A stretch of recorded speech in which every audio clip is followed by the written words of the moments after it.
할머니 가설 최근에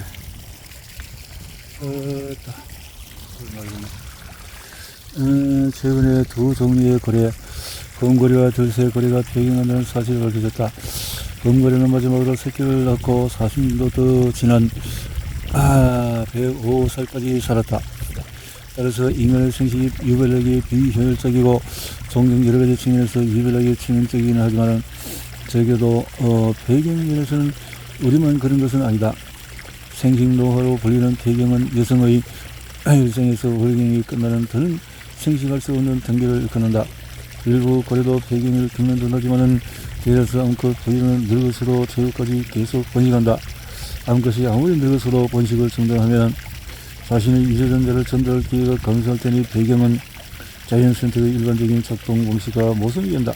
이것은 설명할 필요한 수수께끼이며 어쩌면 인간의 생식 능력과 관련한 또 다른 결함일 수도 있다.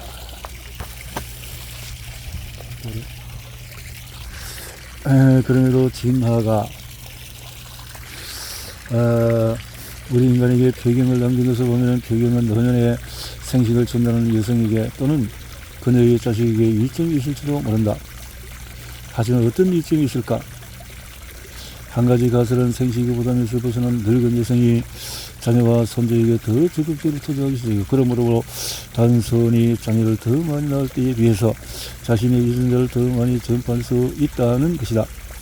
하지만 이 가능성을 들여다보기 전에 폐경이 실제로 어떻게 일어났는지 설명해야겠다.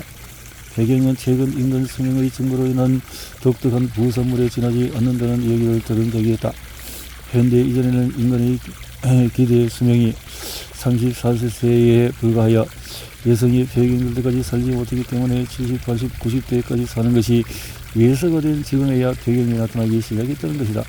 이 통념은 기대 수명의 진짜 의미에 대한 오해에서 비롯한다. 중세 고대 심지어 선사시대의 평균 수명이 20살이나 30살에 불과했던 것은 사실이지만 평균 사망 연령이 낮았던 것은 유아나 아동이 많이 죽었기 때문이다.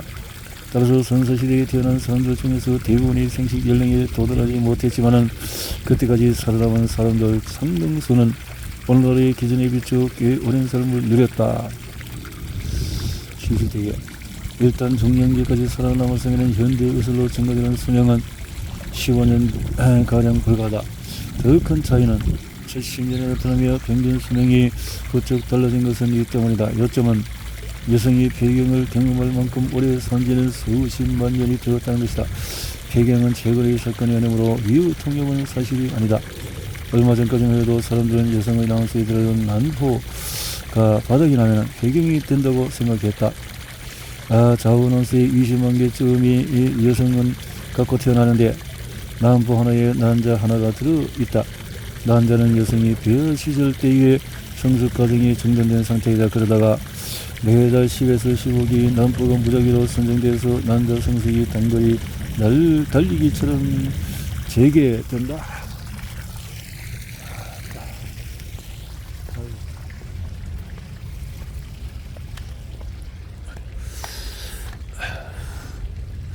이 통념은 기대 수명의 진짜 의미에 대한 오래된에서 비롯된다.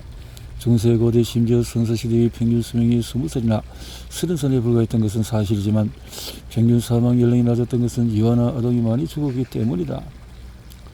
일단 정년까지 살아남았으면 현대의술로 증가되는 수명은 15년가량에 불과하다. 더 큰 차이는 10년에 나타나며 평균 수명이 부쩍 달라진 것은 이 때문이다. 요점은 여성이 폐경을 경험할 만큼 오래 산 지는 수십만 년이 되었다는 것이다. 폐경은 최근의 사건이 아니므로 이의 통념은 사실이 아니다. 얼마 전까지만 해도 사람들은 여성의 난소에 들어있는 난포 그렇게 생각했다는 것이다. 여성의 불규칙은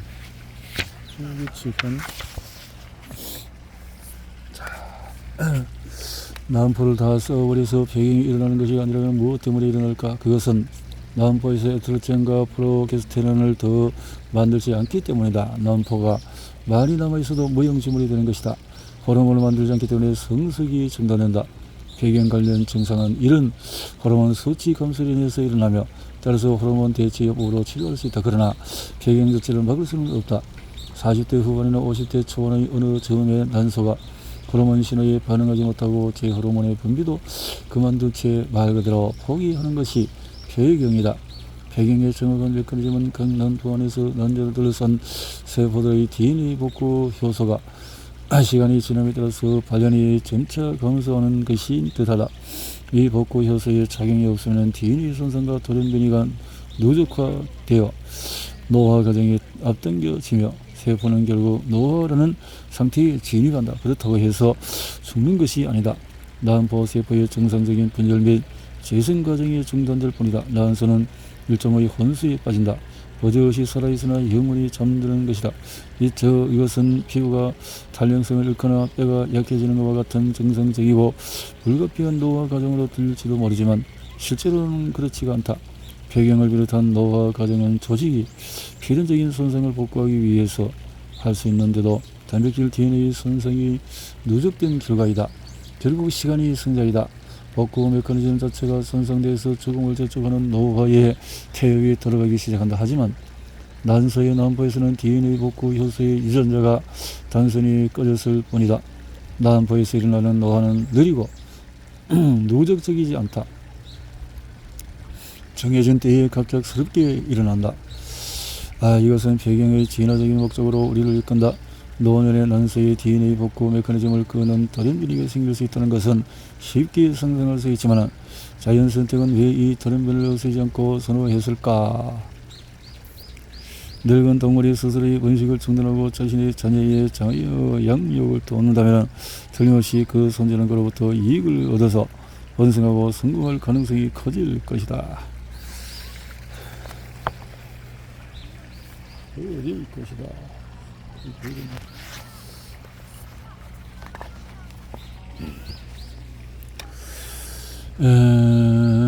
문제는 손자에 대한 할머니의 기여가 낮은 생식률이라는 비용을 감수할 만한 선택적인 이점을 가져다 주는가이다. 이 까다로운 질문을 맞닥뜨려 하는 탓에 일부 생물학자는 할머니의 가설을 거부했다. 게다가 이 설명을 반박하는 매우 거대하고 명백한 증거가 있다. 그것은 다른 종에서 정해진 폐경을 찾아볼 수 없다는 것이다.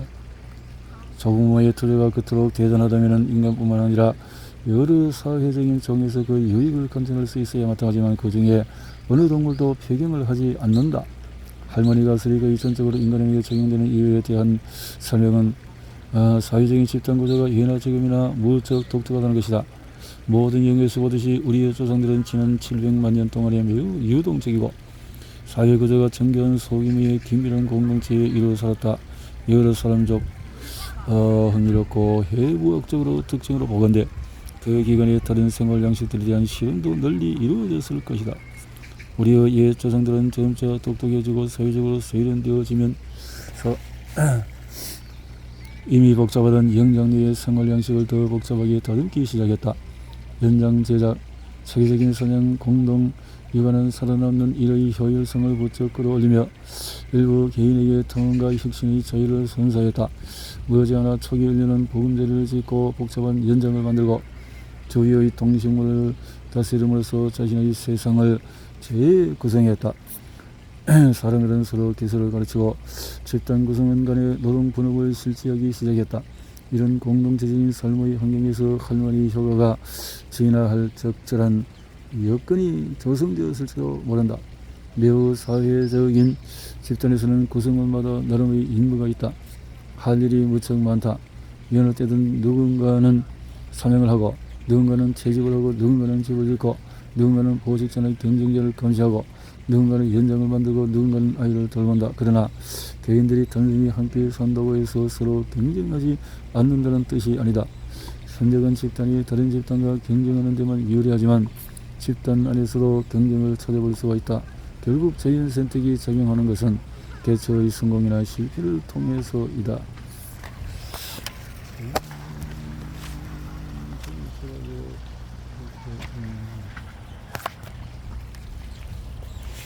나이가 들고 자녀의 수가 늘면서 개선이 달라진다. 결국은 자녀들끼리 경쟁을 벌일 터이고